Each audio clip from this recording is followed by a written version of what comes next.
সুপ্রিয় শিক্ষার্থীবৃন্দ, আশা করি তোমরা সবাই ভালো আছো, সুস্থ আছো। আজকের এই অনলাইন ক্লাসে তোমাদের স্বাগত জানাচ্ছি। সাথে আছি আমি মোহাম্মদ জাহিদুল ইসলাম, প্রভাষক, উদ্ভিদ বিজ্ঞান বিভাগ, সরকারি গৌরনদী কলেজ, গৌরনদী, বরিশাল। আমরা পূর্বের দুইটি লেকচারে টিস্যুতন্ত্র, ভাজক টিস্যু, স্থায়ী টিস্যু সম্পর্কে বিশদ আলোচনা করেছি। আজকে তৃতীয় লেকচারে আমরা অষ্টম অধ্যায়ের টিস্যু ও টিস্যুতন্ত্রের স্টোমাটা নিয়ে আলোচনা করব। স্টোমাটা হচ্ছে পত্ররন্ধ্র, আর এর ফলে পত্ররন্ধ্র সম্পর্কে তোমরা বর্ণনা করতে পারবে, পত্ররন্ধ্রের গঠন, শ্রেণীবিভাগ এবং পত্ররন্ধ্র খোলা ও বন্ধ হওয়া সম্পর্কে বর্ণনা করতে পারবে।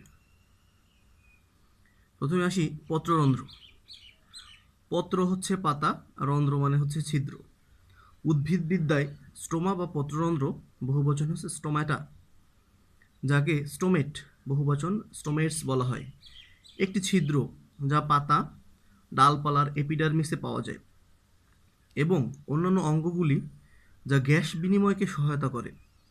এসব ছিদ্র দুটি অর্ধচন্দ্রাকৃতির রক্ষীকোষ দিয়ে বেষ্টিত থাকে। রক্ষীকোষে একটি বড় নিউক্লিয়াস, বহু ক্লোরোপ্লাস্ট এবং ঘন সাইটোপ্লাজম থাকে। আমরা আগেই নিউক্লিয়ার পোর, তারপর হচ্ছে মাইটোকন্ড্রিয়া, নিউক্লিয়াস, এদের গঠনে দেখেছি। যেমন নিউক্লিয়াসের গঠনে দেখেছি যে বাইরের অন্যান্য বা কোষীয় অঙ্গাণুর সাথে অন্যান্য যে সমস্ত কোষীয় অঙ্গাণু আছে সেগুলোর সাথে নিউক্লিয়াসের মধ্যকার বিভিন্ন প্রকার বস্তু বা দানা আদান প্রদানের জন্য একটা ছিদ্র বা পোর থাকে। তেমনি পাতার সাধারণত ডালপালা, এপিডার্মিস বা হচ্ছে অন্যান্য যেগুলো হচ্ছে গ্যাসীয় বিনিময় করে সেই সব অঙ্গে এই স্টোমাটা অবস্থান করে। আর স্টোমাটার গঠনে আমরা দেখতে পাচ্ছি যে এতে দুইটা রক্ষীকোষ থাকে। রক্ষীকোষ মানে গার্ড সেল, আর হচ্ছে রক্ষীকোষ একটি বড় নিউক্লিয়াস আর বহু ক্লোরোপ্লাস্ট থাকে, আর এছাড়াও থাকে ঘন সাইটোপ্লাজম। এবার আমরা পত্ররন্ধ্রের গঠন দেখি। উদ্ভিদের বায়বীয় অংশের ত্বকে অবস্থিত দুটি রক্ষীকোষ দিয়ে বেষ্টিত ও নিয়ন্ত্রিত বিশেষ ছিদ্রকে স্টোমাটা, একবচনে স্টোমা বা পত্ররন্ধ্র বলে। তাহলে আমরা বলতে পারি উদ্ভিদের যে বায়বীয় অংশ আছে, অর্থাৎ যে অংশ দিয়ে বায়বীয় অংশ আদান প্রদান হয়, সেখানে দুটি রক্ষীকোষ দিয়ে বেষ্টিত ও নিয়ন্ত্রিত বিশেষ একটা ছিদ্র থাকে। সেই ছিদ্রকেই বলা হয় পত্ররন্ধ্র।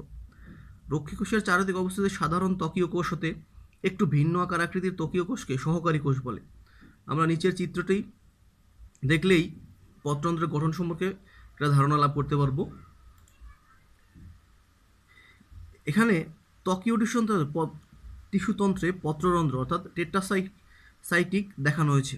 দেখো, গার্ড সেল দুইটি হচ্ছে দুইটি অর্ধচন্দ্রাকৃতির গার্ড সেল, একে আমরা বাংলায় হচ্ছে রক্ষীকোষ বলা হয়।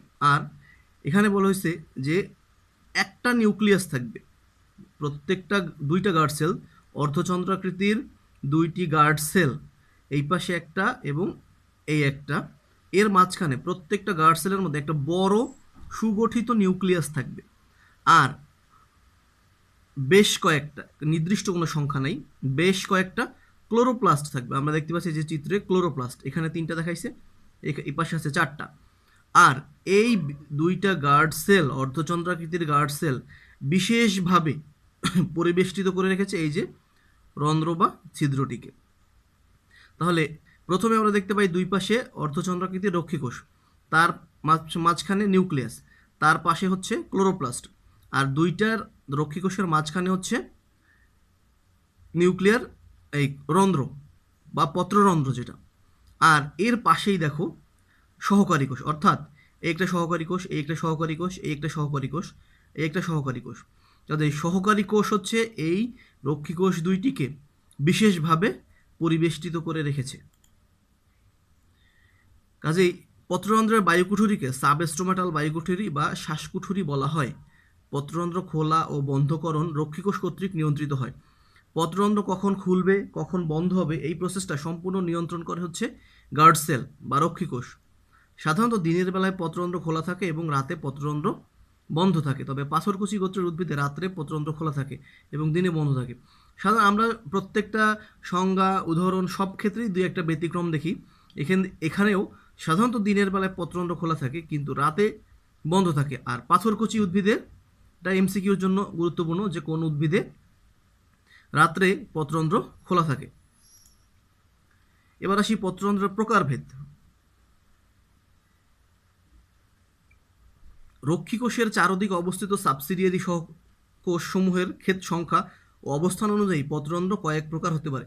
তাহলে পত্ররন্ধ্রের যে প্রকারভেদ সেটা নির্ভর করে সহকারী কোষের বা সাবসিডিয়ারি সংখ্যার উপর নির্ভর করে। প্রথম হচ্ছে ডায়েকটিক। তোমরা চিত্রে দেখতে পাচ্ছ এই একটা অর্ধচন্দ্রাকৃতির দুইটা রক্ষী কোষ একটা নিউক্লিয়ার ছিদ্র পত্ররন্ধ্রকে ঘিরে অবস্থান করছে, আর এর পাশে দুইটি সহকারী কোষ অবস্থান করছে। কাজেই আমরা আগেই বলেছি যে সহকারী কোষের উপর ভিত্তি করে পত্ররন্ধ্রকে বেশ কয়েকটি প্রায় 6টি ভাগে ভাগ করা হয়েছে। তার মধ্যে প্রথম হচ্ছে ডায়েকটিক, অর্থাৎ দুইটা গার্ড সেলকে ঘিরে যদি দুইটা সহকারী কোষ থাকে তাহলে সেটাকে আমরা বলবো ডায়েকটিক। স্ট্রোমা দুটি সাবসিডিয়ারি কোষ দ্বারা পরিবেষ্টিত থাকে। কোষ দুটি রক্ষী কোষের সাথে সমকোণ অবস্থান করে, দুইটা সমকোণ অবস্থান করতেছে। এরপর আছে প্যারাসাইটিক। স্ট্রোমা দুটি সাবসিডিয়ারি কোষ দ্বারা পরিবেষ্টিত থাকে। কোষ দুটি রক্ষী কোষে সমান্তরালভাবে থাকে। এখানেও দুইটি সহকারী কোষ দিয়ে গার্ড সেল বা স্ট্রোমাটি পরিবেষ্টিত আছে, কিন্তু পার্থক্য হচ্ছে ডায়েকটিক যেটা সেটা ছিল সমকোণে অবস্থান করেছে, আর এটা হচ্ছে সমান্তরালে অবস্থান করেছে। পত্ররন্ধ্রের প্রকারভেদের তৃতীয় নম্বরে আছে অ্যানিসোসাইটিক।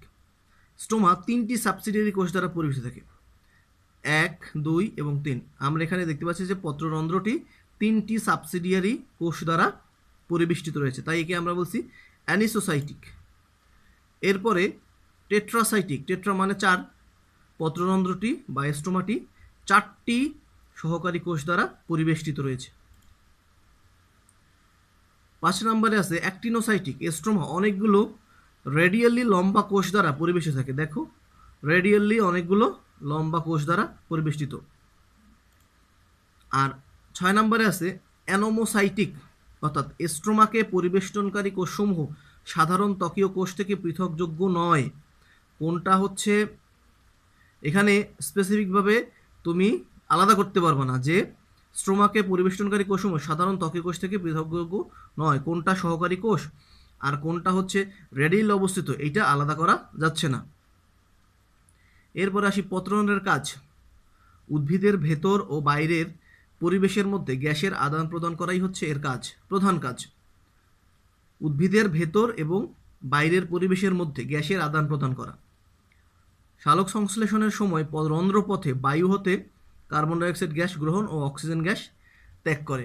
কাজেই আমরা দেখতে পাচ্ছি উদ্ভিদের যে সমস্ত জৈবনিক প্রক্রিয়া আছে তার মধ্যে সালোক সংশ্লেষণ অন্যতম একটা গুরুত্বপূর্ণ পার্ট। সেই সালোক সংশ্লেষণের সময় বায়ু হতে যে কার্বন ডাইঅক্সাইড আসে এবং অক্সিজেন গ্যাস ত্যাগ হয় সেটাই পত্ররন্ধ্র দিয়ে আসা যাওয়া করে। শ্বসনের সময় রন্ধ্রপথে বায়ু হতে অক্সিজেন গ্যাস গ্রহণ ও কার্বন ডাইঅক্সাইড গ্যাস ত্যাগ করে। আমরা সবাই জানি যে উদ্ভিদও একটা সময় দিনের বা রাতের একটা নির্দিষ্ট সময়ে অক্সিজেন গ্রহণ করে এবং কার্বন ডাইঅক্সাইড ত্যাগ করে, তার একটা অংশ এই পত্ররন্ধ্র দিয়ে হয়ে থাকে। মূল কর্তৃক সংগৃহীত পানি প্রস্বেদনের সাহায্যে বাষ্পাকারে বের করে দেয়াই এই রন্ধ্রের প্রধান কাজ। মূল কর্তৃক সংগৃহীত পানি প্রস্বেদনের সাহায্যে, উদ্ভিদ যে পরিমাণ পানি শোষণ করে তার সবটাই তার কাজে লাগে না, প্রয়োজনের অতিরিক্ত পানি প্রস্বেদনের সাহায্যে বাষ্পাকারে এই পত্ররন্ধ্রের মাধ্যমে বের করে দেয়। রক্ষী কোষ পত্ররন্ধ্রের খোলা ও বন্ধ হওয়া নিয়ন্ত্রণ করে। রক্ষী কোষের ক্লোরোপ্লাস্ট খাদ্য তৈরি করে।